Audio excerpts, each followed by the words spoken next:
220 AD, the Great Wall. 1420, the Forbidden City. 1997, Three Gorges Dam. 2002, China does it again. Chinese engineers and workers tackle one of the biggest construction projects on Earth. In the middle of the ocean. The biggest possible piece of infrastructure that they could possibly build. Welcome to Yangshan, on track to become the biggest deep-water port ever built. A 20-kilometer quay with 50 berths, over 30 kilometers out to sea.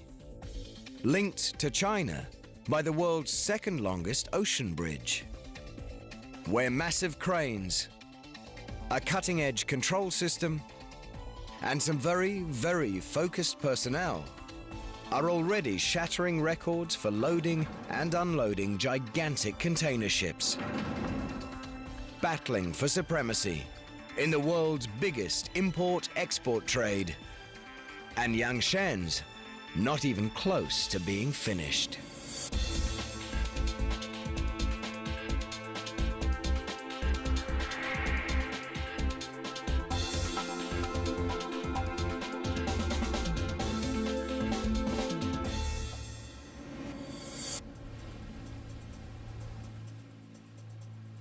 Spring 2007. The Gudrun Maersk, one of the largest container ships on Earth, sails 32 kilometers off the Chinese coast. I started turning so early, but due to the current, then I could see it afterwards. It was a good idea. Her deck stacked high with 3,000 shipping containers, a multi-million-dollar cargo. And 32 kilometers out at sea, the crew of the Gudrun Maersk is just about to put it all overboard. At one of the biggest cargo facilities on Earth. The Yangshan Deepwater Container Port.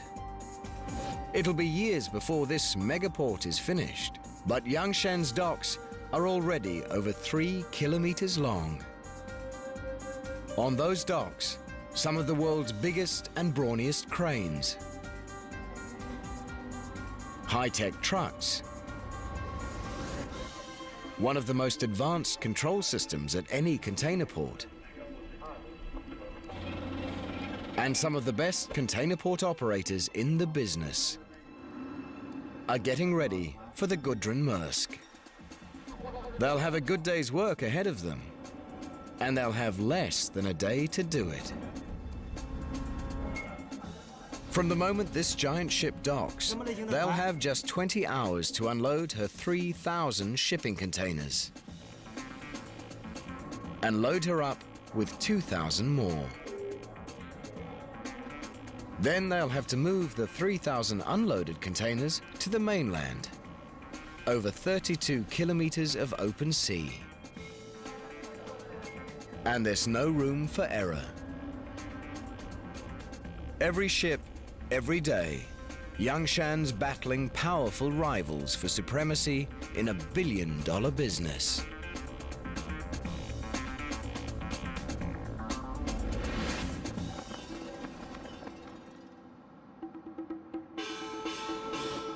Shanghai, China's biggest city and the world's busiest cargo port.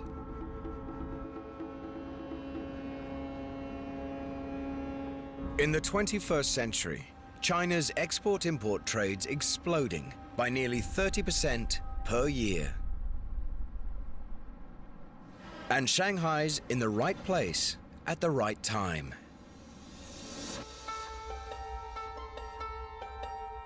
Located about halfway down the Chinese coast, right at the point where the Yangtze, the world's third largest river, empties into the sea.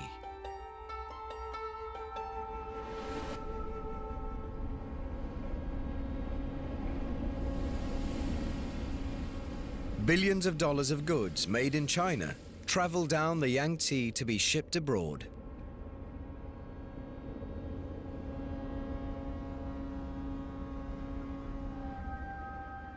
In 2001, that was 300 million tons of cargo. By 2005, it was nearly 800 million.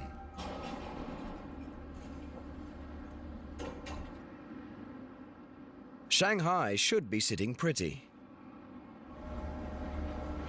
But it's got problems. Big problems. Problems these two guys deal with every day.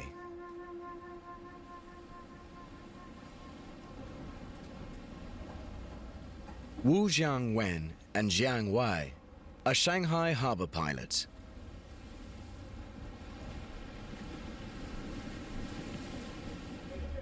Their job, climb on board cargo ships arriving from the open sea and steer them to a safe berth at Shanghai's docks.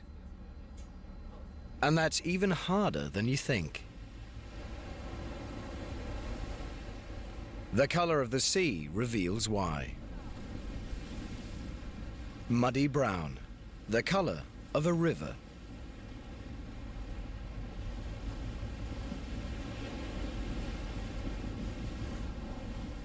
Every year, millions of tons of silt wash down the Yangtze River and into the sea.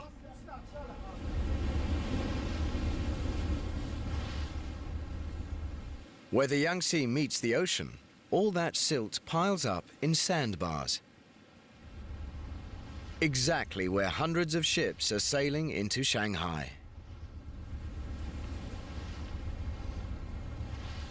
At low tide, the silted-up entrance to the world's busiest cargo port is only 7 meters deep.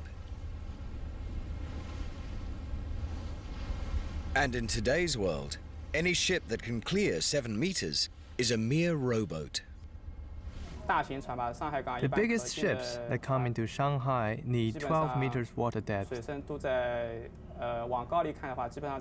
So they are very dependent on high tide.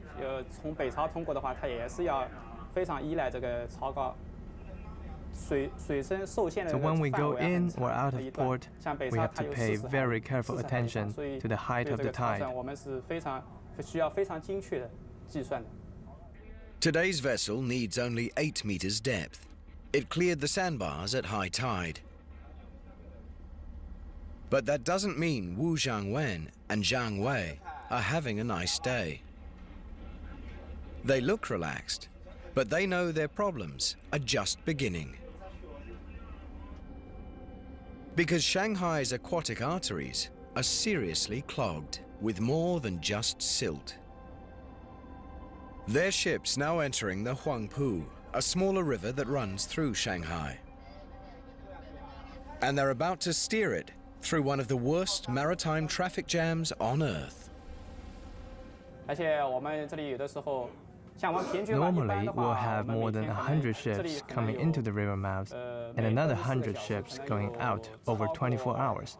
And that's just the big ships over 5,000 tons. I'm not even counting the smaller ones. It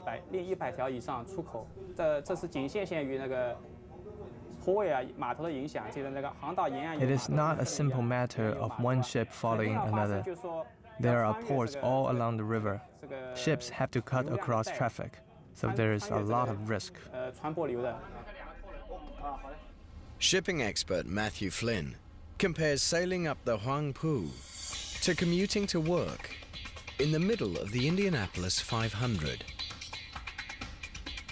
It's probably one of the most exciting and memorable journeys that any ship captain can make. That doesn't mean that he's looking forward to it. It's probably the most challenging port entrance there is in Asia. And believe it or not, there's more. If you measure the Huangpu River bank to bank, it's 400 meters wide. But our two pilots know they're working with a lot less. The navigable waterway, the waterway that's deep enough, is fewer than 300 meters wide. In some places, it's only a bit more than 200 meters. And that worries Shanghai pilots, because a moving ship needs a distance 3 to 5 times its length to turn around. To avoid a collision, a 100-meter-long ship will need 300 to 500 meters. And on the Huangpu, it isn't going to get it. For instance, the ship we're on today is 145 meters long. So when it comes into the river, it can't turn itself around. And ships don't have brakes like cars do. If you slow a ship down to avoid a collision, you can't steer it. It would just drift out of control. So if there is an emergency, there is nothing I can do. That's why everybody's glad when the tugboats finally take over and push the ship into the dock.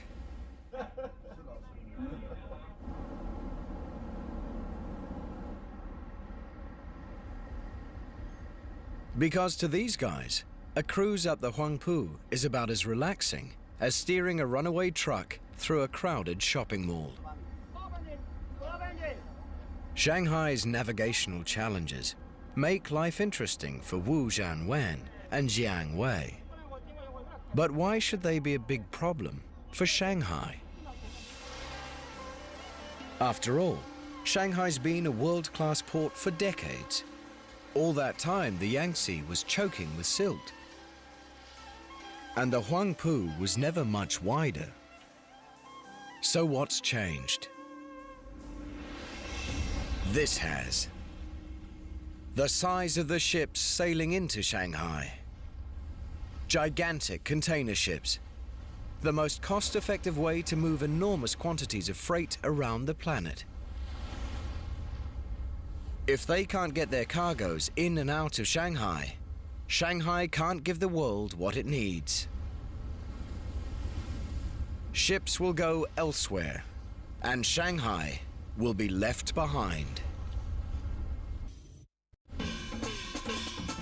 After World War II, shipping containers revolutionized the cargo industry. Unlike loose cargo, packed containers could simply be offloaded onto waiting trucks and driven away.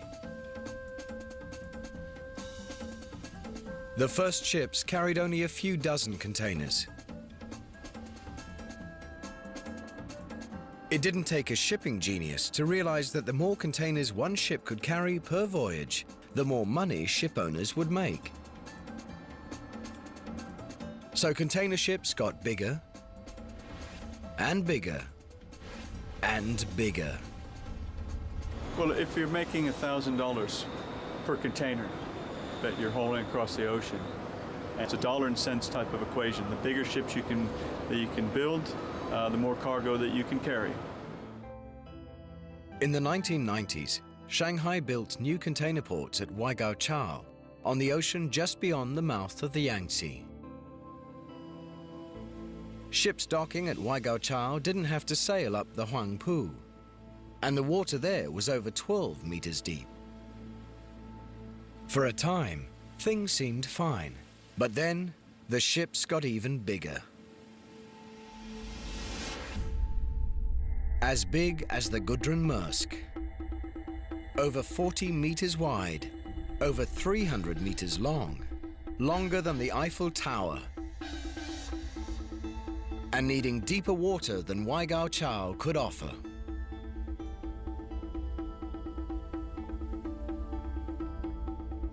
Even at 12.5 meters, that's not really deep enough for the biggest ships. We're talking 9,000, 10,000, 13,000 TEU container ships. So you really want something that's at least 15 meters. Today's megaships, like the Gudrun Maersk, are in a class by themselves. A class called Post-Panamax, because they're too wide to fit through the Panama Canal. And they're also too big for Shanghai. Steering a 350-meter-long vessel up the traffic-choked Huangpu isn't the best idea. And the Huangpu's 400-meter-wide channel isn't much wider than the Gudrun Maersk is long. Turning would be a nightmare. And in the early 1990s, Shanghai gave the world's biggest ships something else to worry about. 2 suspension bridges spanning the Huangpu. 那个地方它就是要过一座大桥，那个大桥的那个 If a big ship came in, it could not pass under the Huangpu Bridge. Only ships of 48 meters tall or under 说那 can 个 pass 48米以 under 下 that 是可 bridge. 以过的，但是它当时就超过了48米。 In the 21st century, 30% of the world's shipping containers were traveling on post-Panamax vessels. And Shanghai still wasn't deep enough, wide enough, or big enough to let those ships come in. Problems competing ports like Hong Kong and Singapore didn't have. As China's economy exploded, everyone wanted a piece of the action. If Shanghai couldn't handle the business, it would have gone elsewhere. 2002, Shanghai's leaders roll the dice on a bold solution. At a place called Yangshan, 32 kilometers offshore, where the water was 15 to 20 meters deep.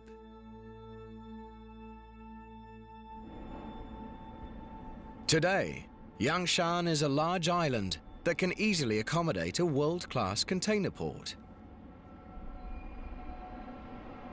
But when Shanghai's engineers chose it, over 60% of it didn't exist. Yangshan was just what nature made it, a collection of tiny islands, with no room for anything but a fishing village.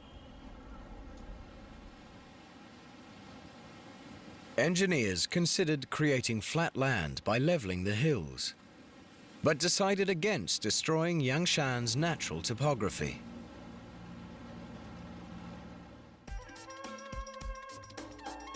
Instead, they decided to build the world's biggest container port virtually from scratch. Yangshan Port is this enormous deep water project that was built kind of on a fresh sheet of paper, the biggest possible piece of infrastructure that they could possibly build to stamp Shanghai's kind of dominance over container shipping. The plan called for a true megastructure, a 20-kilometer quay where 50 ships could dock at one time, and a port that could process 25 million shipping containers in 1 year, 70,000 in just 1 day. Price tag, an estimated $18 billion. 2002, construction begins on Yangshan Phase 1. Engineers begin transforming these lonely islets into the world's biggest container port.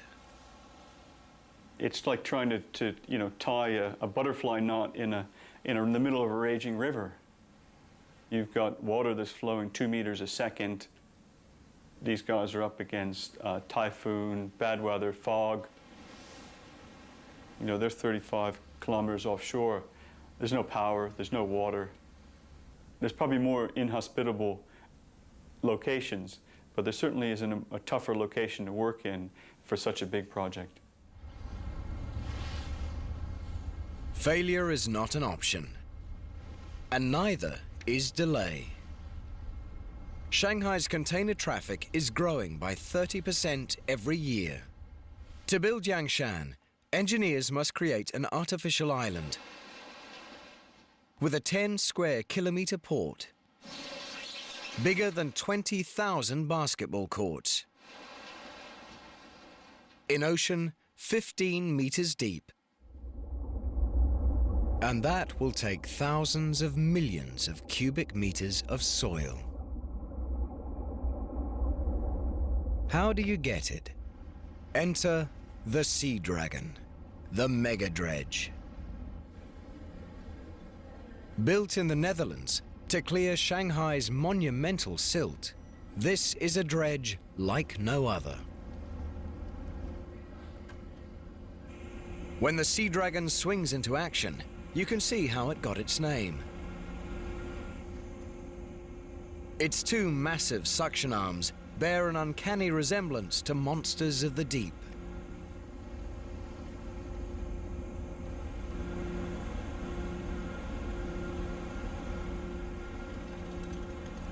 Ocean floor mud as deep as 45 meters can't escape their jaws. And they don't just eat a lot, they eat fast, thanks to some mega power topside. In the belly of this beast, two turbocharged 12-cylinder diesel engines generate 9,000 kilowatts of power each. With that kind of power, the Sea Dragon only needs to pump 1 hour to fill its hopper with mud. In China, 8 is a lucky number, so the Sea Dragon's hopper holds 12,888 cubic meters. That's over 200,000 kegs of beer. Once the hopper's full, two gigantic pumps drain the water from over 12,000 cubic meters of mud.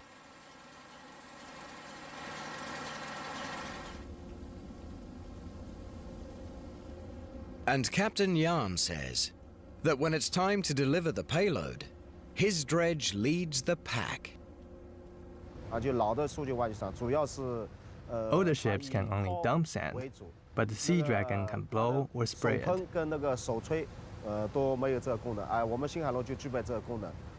That gives it a real advantage over other ships on the construction site. The Sea Dragon worked almost a full year just to build Phase 1.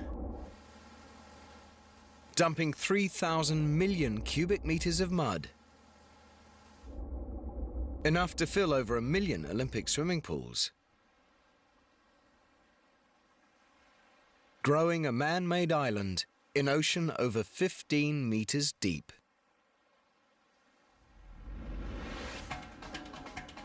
The Sea Dragon's done its job. For now. But there are still 2 more phases of Yangshan to build. And they'll need 13 billion cubic meters of mud. Enough to fill Loch Ness. Turning open sea into 10 square kilometers of world-class container port in under 4 years is pretty impressive. But Yangshan only proves itself when the world's biggest container ships come to call. Now, one of the biggest, the Gudrun Maersk, is ready to unload. And the port of Yangshan has to unload her 3,000 containers, reload her with 2,000 more, and send her on her way in just 20 hours. Over those 20 hours, Yangshan's state-of-the-art technology and the people who run and manage it must once again show the shipping world that they're among the best. Because in this high-stakes world, no matter how good you are, you're only as good as your last ship.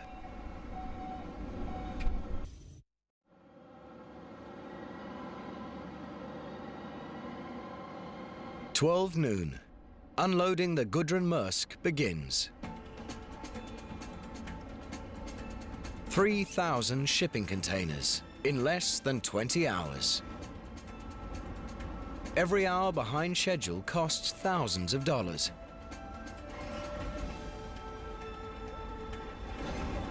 And takes you down a notch in the eyes of the shipping world.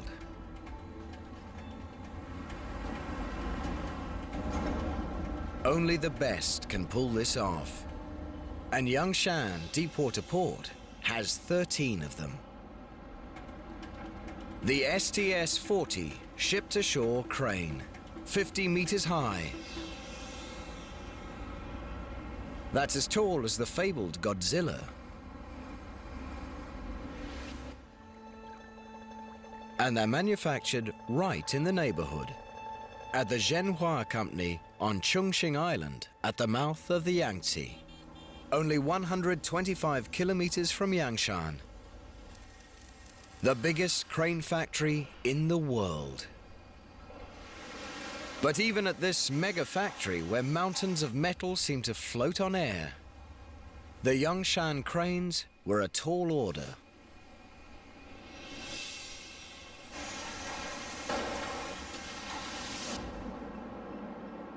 Most container cranes can lift one 40-foot container at a time, or two 20-foot ones. Yangshan needed cranes that could lift twice that many, and stand tall enough to reach them from atop the world's biggest ships. And it needed 13 of them.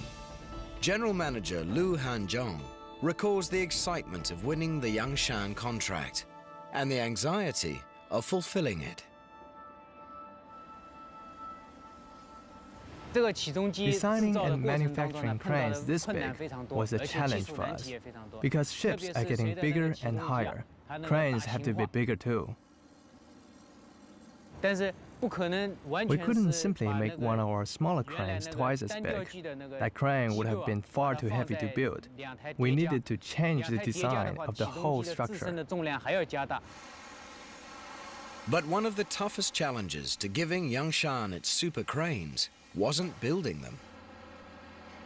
When they arrive at container ports, new cranes can need up to 6 months reassembly before they are ready to operate.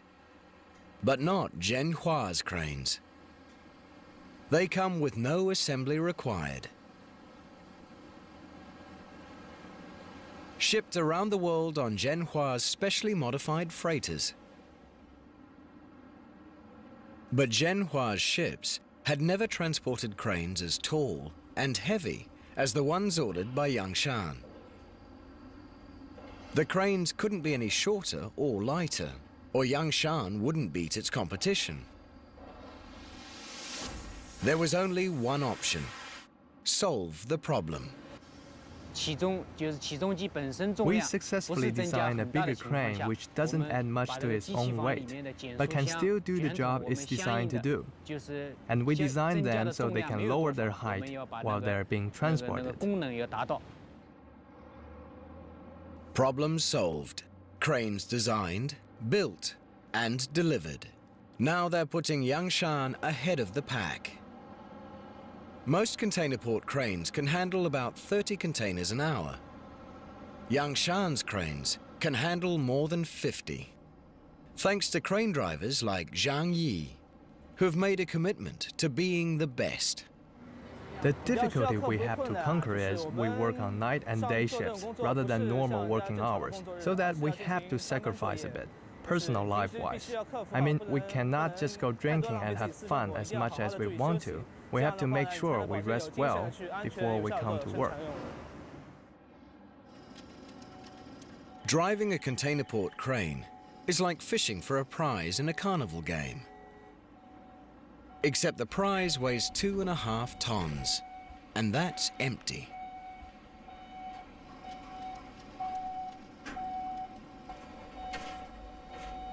Sitting in a cab meters up, the operator has to maneuver the crane's lifter, called a spreader, into position over each container, then lower it by eye and by hand.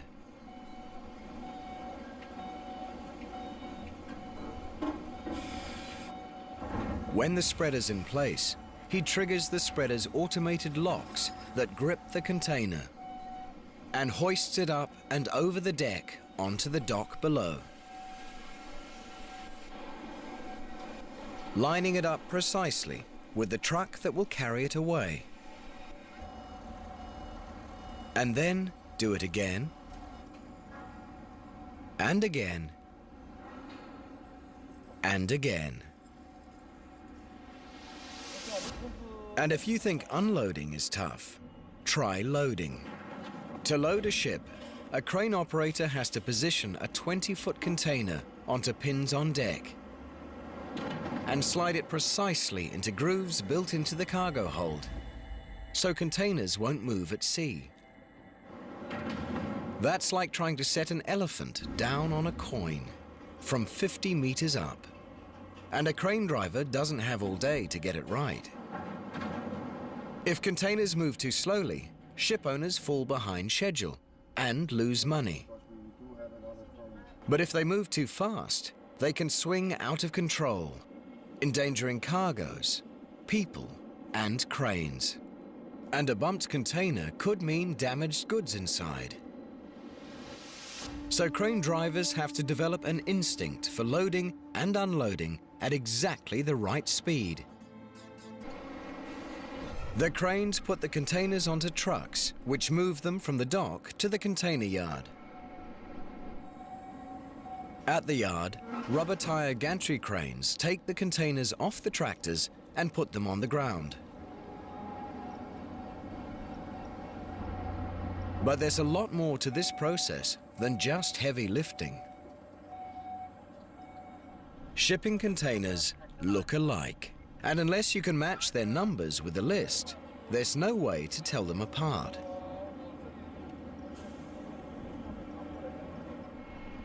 From the moment they leave the Gudrun Maersk, 3,000 containers have to be precisely tracked.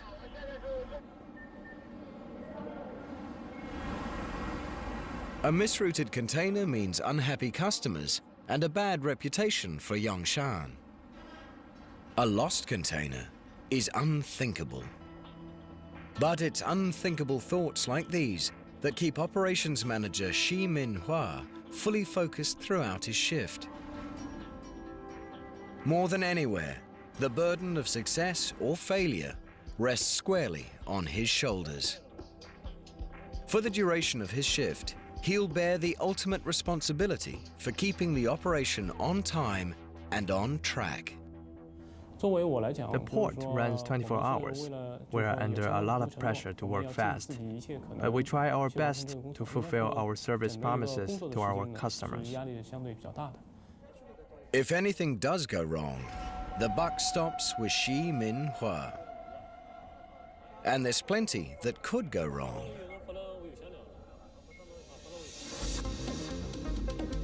Before a ship sails, the shipping company's computers analyze the contents and destinations of its several thousand containers and assign every container a specific place on board. The first port containers are the ones on top, and the last port's containers are on the bottom. It's a pretty complex mathematical equation. If port operators make a mistake or fall behind schedule, they might have to ask permission to load containers in places other than the ones the computer assigned them. And that's not a question a ship's captain wants to hear. Containers loaded in the wrong places will confuse unloading in the next port. Badly loaded containers could make the ship unstable on the open sea. And Yongshan's competitors, Hong Kong and Singapore, each handle over 20 million containers a year with an error rate of less than 1%. All good reasons why no one at Yongshan wants to rock the boat.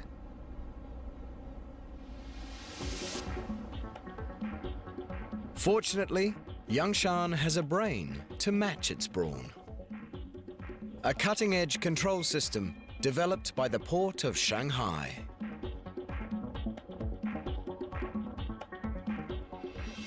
The operation control room has a highly developed CCTV supervising system, which can help to detect any potential problems. We communicate through walkie-talkie. There are laptop computers on the wharf that receive a detailed operation plan delivered by the computer system. Cranes, Trucks and rubber tire gantry cranes all have cab displays electronically linked to the port control room. So crane operators and drivers know exactly which containers they're moving, when to move them, and where they go. The trucks receive wireless orders from the computer terminal in the operation control room. Portable mini computers in the trucks display instructions on what to do and where to go. The trucks we use here are some of the best. They're equipped to transport containers on the left and the right. And the driver's cab has windows on 3 sides, which allows the driver to see a lot more.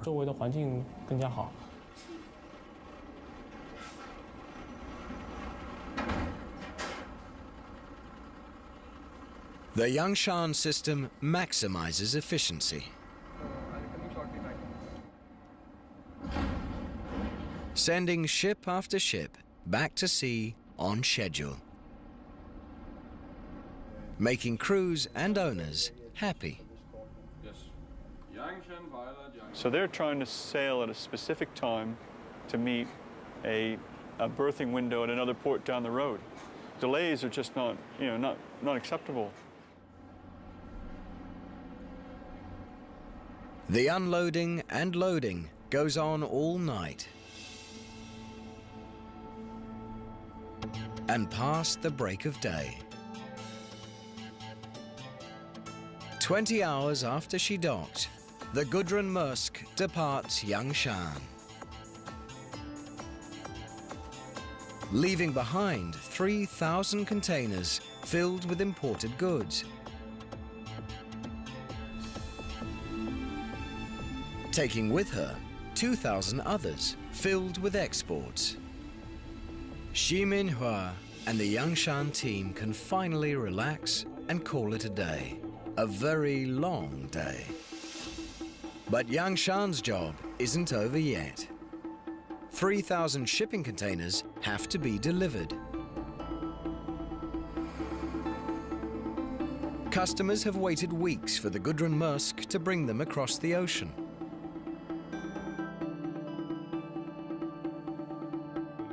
And now they're sitting on an island, 32 kilometers. To compete with other world-class container ports, Yangshan must move over 20 million shipping containers per year. But how do you maintain your competitive edge when you're on an island in the middle of the ocean? You build another megastructure. The Donghai Bridge.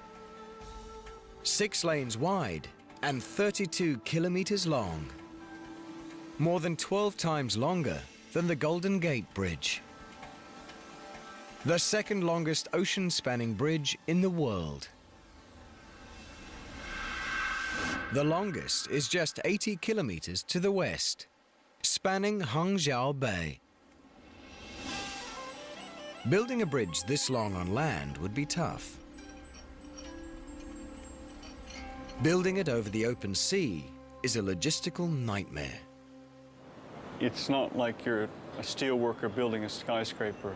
You don't have electricity out there. Everything that you need to do your job has to be taken in by barge and back and forth in that fashion. Just designing the Donghai Bridge was a mega challenge. It had to be wide enough for 6 lanes of truck traffic, high enough to let some of the world's biggest ships sail underneath, and strong enough to withstand all that nature would routinely throw at it. Typhoons every summer, currents ripping past at 2 meters per second, 6-meter waves. And that's just on the surface. From the mainland to Yangshan Islands, the seabed can vary in depth from 10 to 30 meters. And it's nothing but soft, unstable mud. Not a good foundation for 6 lanes of concrete highway, vibrating with heavily laden trucks. In cyberspace, engineers tested their bridge designs every way they could. With waves, winds, truck accidents, and colliding megaships, to discover which design would best survive. In the end, they chose not one design, but two. Most of Donghai is a box girder bridge made of over 600 concrete spans. The longest spans are the length of 4 volleyball courts. But in 2 places, it becomes a cable-stayed suspension bridge, with one span rising high enough to let ships pass underneath. And it spans the waters in a graceful S-curve, so ships passing under it can sail at angles to strong ocean currents.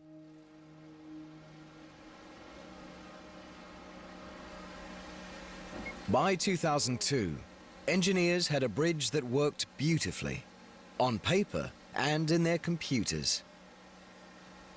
Now, they had to build it. First challenge: anchor kilometers of concrete in waterlogged mud, firmly enough to stand up in a typhoon. Engineers drove over 6,000 foundation piles into the sea floor, positioning them with GPS and 7 satellites within a 3 to 5 millimeter accuracy. 20 plus meters of water, then another 40 meters down below before they actually reached bedrock. Next problem: how to build 600 concrete spans, some weighing over 2,000 tons. In the middle of a sea so rough, construction's possible only 6 months of the year. The solution was not to even try. Instead, the Donghai's builders pre-built its massive spans on land and towed them out to sea. I mean, it would be craziness to try to build the bridge, piece by piece in that position. And they had to actually, in the middle of the process, actually construct this new barge with 1,600 ton lifting capacity to move these bridge sections into position. From start to finish, nothing was routine about building Donghai Bridge, including the workers' lives. As construction moved further out to sea, massive bridge pilings did double duty as dormitories. On 10 December 2005, 42 months after construction began, the Donghai Bridge opened to traffic.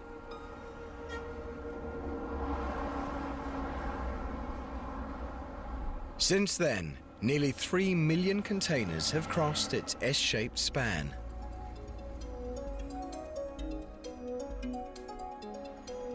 Under the watchful eyes of bridge operators.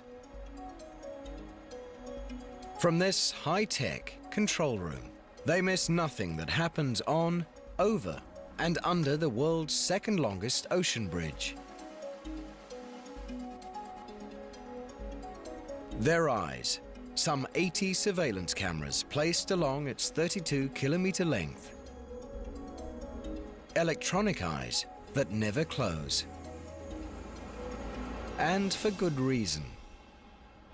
The Donghai Bridge is a triumph of engineering over nature.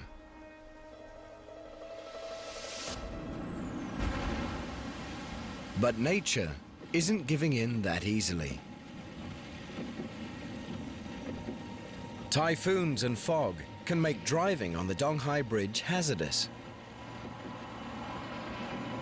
In 2006, Super Typhoon Chanshu battered China with powerful waves and winds.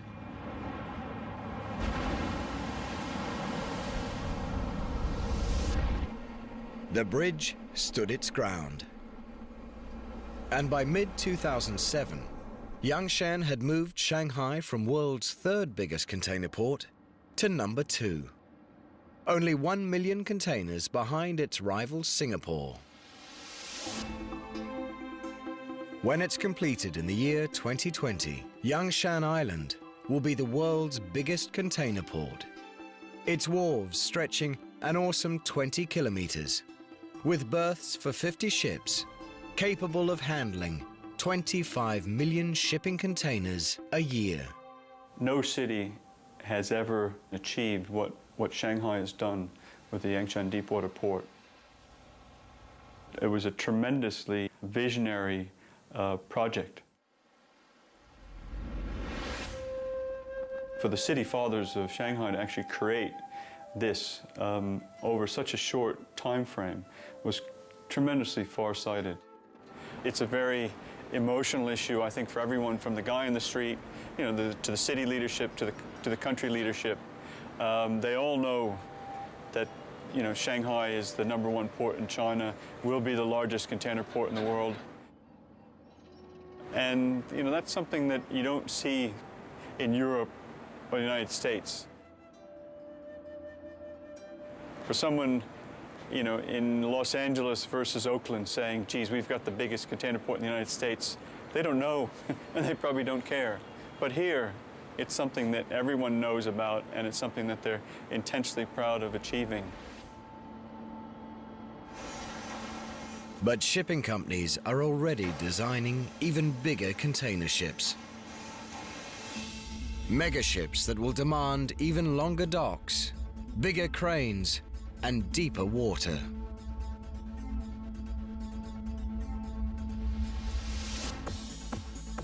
The biggest container port ever built may someday be just the first phase of an even bigger one.